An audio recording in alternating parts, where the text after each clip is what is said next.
Salam sejahtera. Satu artikel saya dapat daripada Gempa. Aida akui sedang kenali hati budi timbalan speaker Dun Selangor.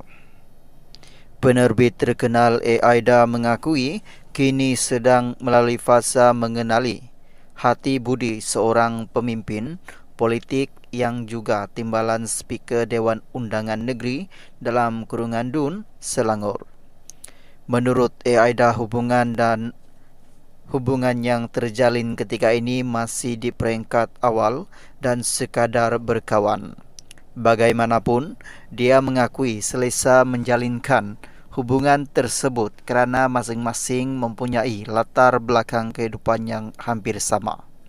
Sementara itu, Aida menjelaskan dia dan pemimpin PKR itu baru berkawan dan dalam proses mengenali hati budi masing-masing, katanya.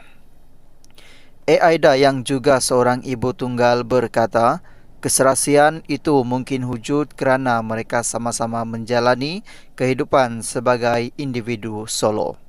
Kami selesa berkawan kerana sama-sama berstatus solo. Dia juga berstatus duda dan isterinya juga sudah meninggal dunia sejak 2 tahun lalu.